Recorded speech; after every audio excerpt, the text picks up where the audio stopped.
სახელითა მამისათა, დadzისათა, დაწმინისა სულისათა, ჩვენთან არის ღმერთი. დღეს არის დიდი მარხვის მეორე მოსამზადებელი კვირა, რომელსაც წმინდა ეკლესიის მიერ ეწოდება უძღები შვილისა. იმიტომ რომ წავიკითხეთ სახარებისეული თხრობა იგავი, მხოლოდ ლუკასთან, რომელიც გვხვდება უძღები შვილის შესახებ. თქვენთვის კარგად არის ცნობილი ამ იგავის შინაარსი და ძალიან ზოგადად გეტყვით, ამიტომ რომ მამას ჰყავდა ორი ძე, უფროსი და უმრწემესი, ანუ პატარა, და უმრწემესმან უთხრა მამას, რომ მომეცი ჩემი სამკვიდრებელი, წავიდა სხვა ქვეყანაში, სადაც დახარჯა, ცხოვრობდა უწმინდურებით, ხოლო შემდგომში უკვე, როდესაც ჭკუას მოეგება, ბრუნდება სახლში და მამა ღებულობს მას თავისი იმ დიდებით, რაც მანამდე ჰქონდა ამ ძეს. აი ეს არის შინაარსი დღევანდელი იგავისა. მაგრამ სინამდვილეში ეს ხო წვევაა და მოწოდება ეკლესიისა სინანულისაკენ. როგორ მდგომარეობაშიც არ უნდა იმყოფებოდე ადამიანი, თუ კი პირველი კვირა მოსამზადებელი გვეუბნებოდა, რომ თავმდაბალი უნდა იყო და არა ზვაობარი როგორც ფარისეველი, აი მეორე კვირა მოსამზადებელი გვეუბნება სინანული, როგორი უნდა გქონდეს, რომ სასო წარკვეთილება არასოდეს არ უნდა დაემართოს ადამიანს, როგორ მდგომარეობაშიც არ უნდა იყოს. მაგრამ მთავარი რა არის? გონზე მოგება. ის კი არა მე წუმპეში რო ვარ და რა კარგია, უწიგნურად ცხოვრობ და რა კარგია, უღმერთოდ ცხოვრობ და რა კარგია, ღმერთი მაპატიებს. ესი არა. ჭკუას უნდა მოეგო, აი ეს არის ყველაზე მნიშვნელოვანი. და არა ის, რომ გავაცნობია, რომ მე ჭაობში ვარ და კარგია იყოს, ახლა ღმერთი მომხედავს მე. ეს არ არის ქრისტიანობა.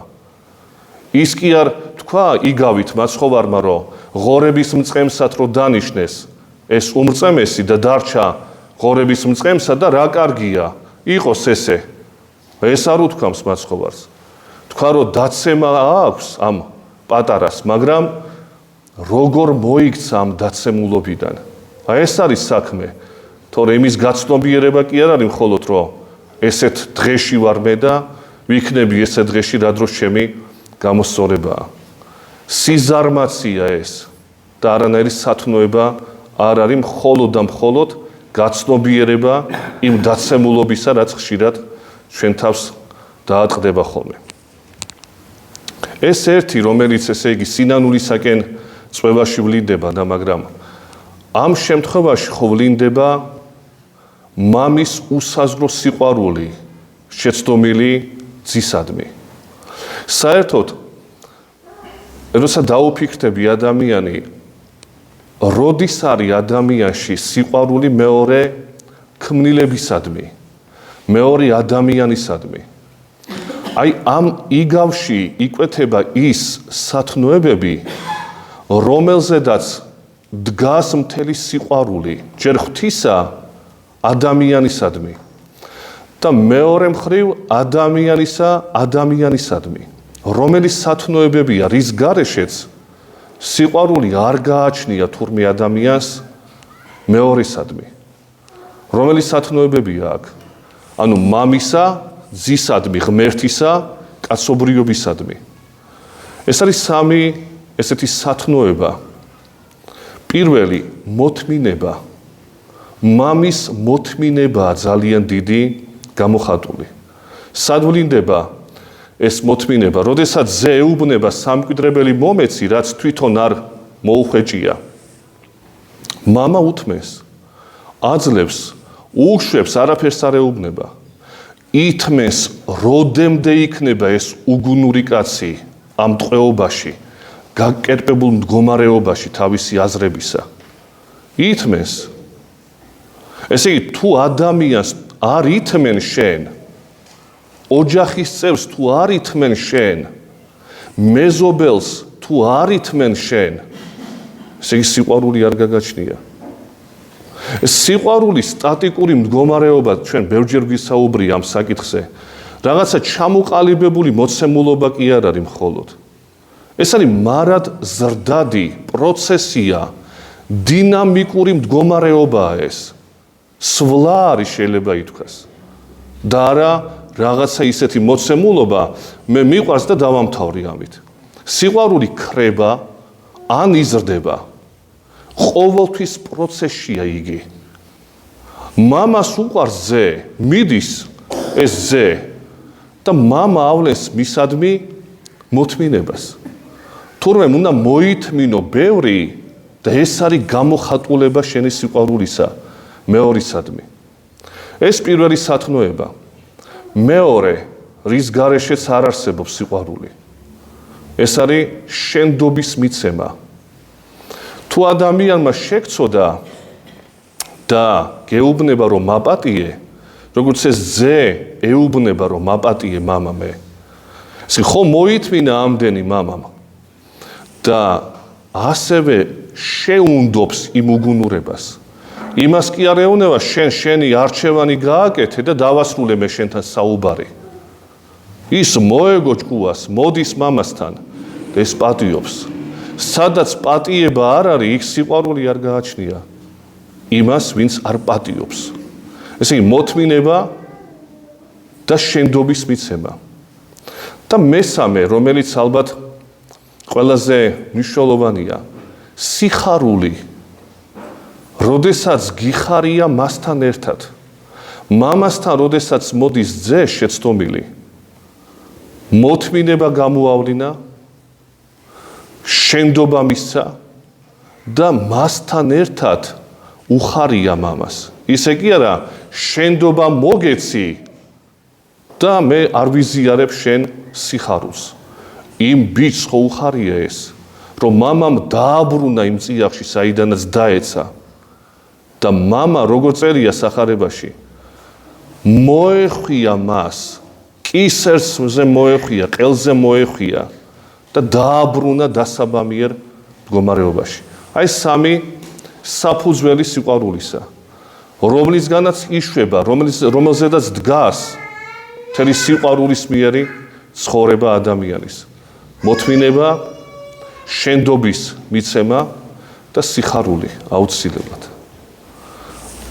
ამაზე გადაბული და ამასთან ერთად განიხილება ამ იგავში ერთი ძალიან მნიშვნელოვანი მომენტი. საყურადღებოა, რომ ძე მიდის მამისაგან. მამასთან ცუდად არ გრძნობდა თავს. მამასთან არ უჭირდა მას. შეიძლება მამასთან რომ გაჭირვება ენახა შიმშილი, ეთქვა რომ მომეცი მე ჩემი სამკვიდრებელი და ჩემ გზას მოვნახავ. ამის გამო არ მიდის მამისაგან. მიდის გაფუფუნებული სხვა ქვეყანაში.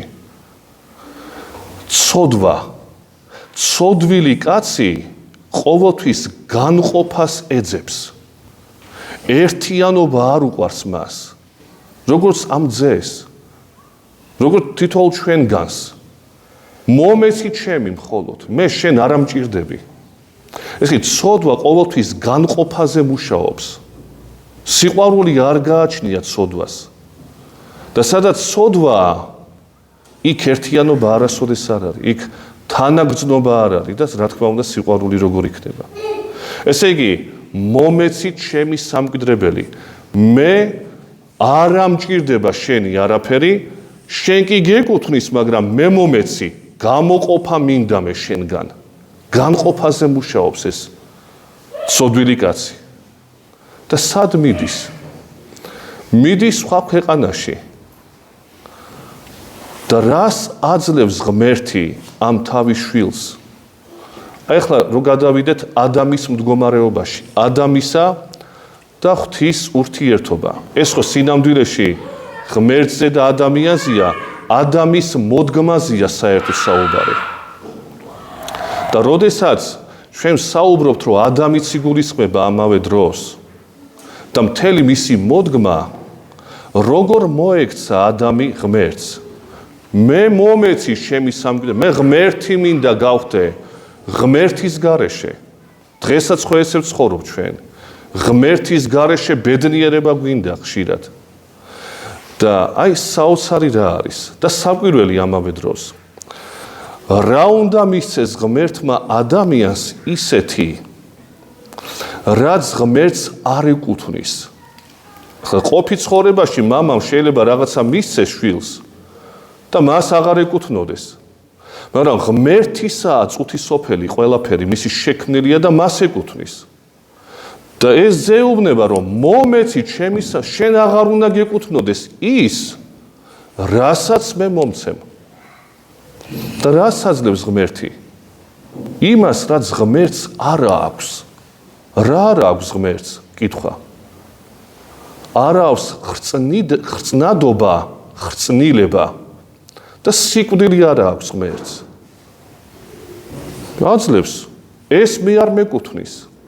შენი იყოს ეს სამკვიდრებელი შენი იყოს. თუ მანამდე გაფუფუნებული იყო ადამი, განღმრთობილი, დაეცა რა შეეძინა მას სიკვდილი და ხრწნადობა. მისი სხეული გახდა მოკვდავი. და ეს ღმერთს კი არ მიუცია. ცოდვამ დაბადა მასში, ადამიანში. აი ეს არის სამკვიდრებელი შენი, რომელიც მე არ მეკუთვნის, ღმერთი ეუბნება. მაგრამ სულთად არ გაწირა ადამი ღმერთმა. სინდისი მისცა და გონიერება, ჭკუა, რომ განსაჯოს კარგი და ცუდი. ეს ნაპერწკალი მისცა, სულთად არა, მაგრამ ნაპერწკალი მისცა, რომ თუ მოიქცევა, ამის მეშვეობით მოიქცეს. და მიდის სხვა ქვეყანაში ეს ვითომ გაფუფუნებული, რაც მისეულია, ესე იგი ეს უმწამესი კაცი, მიდის სხვა ქვეყანაში, რითი შემოსილი, რა სამკვიდრებელი მიაქვს, ხრწნადობა და სიკვდილი და იქ ცხოვრობს ხრწნილებაში, ამ ფუფუნებაში. ჩამოვარდა შიმშილი. აი საინტერესოა. ძველ ქართულში არის სიყმილი. შიმშილი სიყმილი იგივე. რატოა შიმშილი ხსენებული ამიგავში? იმიტომ რომ ხრწნადობაში მაძღრობა არ არსებობს. სიმაძღრე სულიერი გაგებით, რა თქმა უნდა. ერთადერთი არის ღმერთთან ურთიერთობაში. ყველაფერი დანარჩენი გართობანა, რაც ამ ბიჭს გონია, რომ ნამდვილი ცხოვრებაა, შიმშილს სთავაზობს, შიმშილში ძვრება ცხოვრება მას. ვერ კმაყოფილდება ვერანაირად იმით, რა ვნებებში ცხოვრობს, იმიტომ რომ ვნებები ყოველთვის შიმშილში ვლინდება.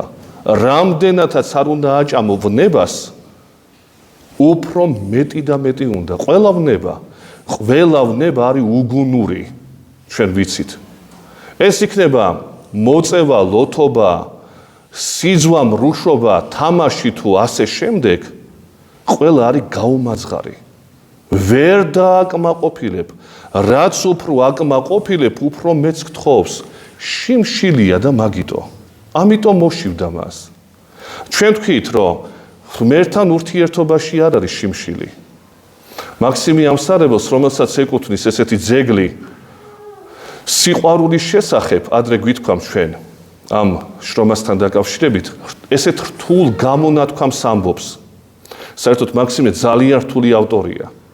და მაქსიმე ამსარებელი ესეთ რამეს ამბობს მართლებთან დაკავშირებით, ანუ განღმრთობილ ადამიანებთან დაკავშირებით, რომ ისინი განუძღომლით მარადის განძღომილნი განუძღომლად იმყოფებიან. როგორი რთული გამონათქვამია, ხო? ეს განუძღომლით, ეს არის ღმერთი განუძღომელი, რომელიც მარადიულია, ეს განუძღომლით მარადის განძღომილნი არიან ეს წმინდანები. მაგრამ როგორ განძღომილნი? განუძღომლად. რატო იმიტომ რომ სულ მარადის საკუთარ თავზე მაღლა დიდრდებიან ღმერთის სიყვარულში. აი ეს მდგომარეობაა წმინდანებისა. და ის კაცი არის დამშიებული. განძღომილი კი არა, დამშიებულია. ვნებებს ვერ აკმაყოფილებს ეს კაცი. და მიდის იმ ქალაქის ბატონთან. ღორების მწყემსად დანიშნავს ეს კაცი მას. ვინ არის ამ ქალაქის ბატონი? ეშმაკი, რომელიც ეუბნება, რომ შენ პირუტყვივით ახარ უკვე, მე მოგიწვიე ჩემთან, შემოგთავაზე თავისუფლება, შენ ხო მოხვედი ჩემთან, თავისუფლად მოხვედი. თავიდან ერთობოდი, კარგი გეგონა ის, რაც მე ამ ქალაქში შემოგთავაზე.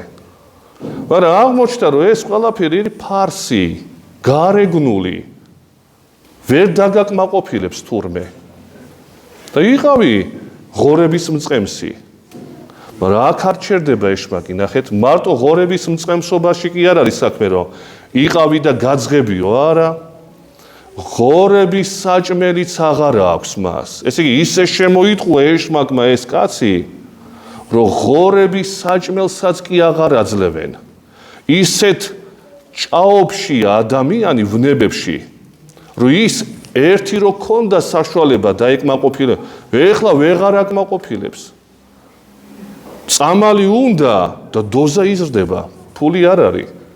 აი პირუტყვი, ღორების მწყემსი, მანამდე ფული ქონდა, იკეთებდა, ეხლა ესე წაართვეს. გეყოფა უთხრეს, ეს ფული ის ეგრე კი არ არის. შენ შემოსავალი არ აქვს. გააღარიბა ეშმაკმა ბოლომდე. იქამდე რომ დაძვრება ამ ღორებთან ერთად, მათ საჭმელს ჭამს და იმასაც კი აღარ აძლევენ. და მერი ახსენდება მამა. ამ სამკვიდრებელში მყოფი, რომელიც წამოიღო იქიდან ხწნადობა, სიკვდილი, დამშიებული, გაუბედურებული კაცი და ჩვენ თქვით თავიდან რომ ღმერთმა გამოატანა მას სინდისი და გონიერება ოდნავი. აი ეს გონიერება მოიყვანს ჭკუაზე. გამოიყენა ეს გონიერება და თქვა რომ არ მინდა მე ეშმაკის ბრძანებლობაში ცხოვრება და მივალ იმასთან, სადაც განძღომილნი არიან და არავის არ უჭირს იქ. როგორ არის ნათქვამი, რომ იქ მონებსაც კი აქვთ პური, ანუ ანგელოზებს, წმინდანებს აქვთ ეს საკვები, განძღომილნი არიან, დაუსრულებელი სიკეთით. და იქ მაინც მივალ. ოღონდ როგორც შვილი კი არა, როგორც ერთ-ერთი მონათაგანი. და ღმერთი, როგორც თავიდანვე ვახსენეთ, იღებს მას, როგორც მონას კი არა, არამედ როგორც შვილს. აბრუნებს იმ პირველ სამოსელში, რას ქვია პირველი სამოსელი? სამოსელი პირველი, ესე ეწოდება მას. ანუ იმ უხრწნელებაში აბრუნებს ღმერთი თავის შვილს, რაც მან წაიღო იმ ქვეყნიდან. მამის სამკვიდრებელიდან როცა წაიღო. სიკვდილი წაიღო, როგორც თქვით, და ხრწნადობა. და ღმერთი მას უხრწნელებას და უკვდავებას აღუდგენს. თავდაპირველ მდგომარეობაში აბრუნებს. აი ეს არის ძალიან მოკლედ შინაარსი ამ დღევანდელი იგავისა. როდესაც ადამიანებს გონიათ, რომ გავთავისუფლდები ღმერთისაგან და დავიწყებ მაშინ ჩემ ცხოვრებას დავიწყებ მე. მზღუდავს ეს ღვთისმცნებები, აღარ მინდა მომეცით თავისუფლება მე. ღმერთი არ იჭერს და ეუბნება წადი და იწყება აღვირახსნილობა, ლოთობა, ნარკომანია, ყოველგვარი გაუკუღმართება და დაცარიელებული კაცი შემდგომ ვარდება სასოწარკვეთილებაში, შიმშილობაში, ეძებს, ყველაფერი უნდა შეიცნოს, დაკმაყოფილება არ აქვს. იმიტომ სიცარიალია იმ ქვეყანაში, სადაც მიდის.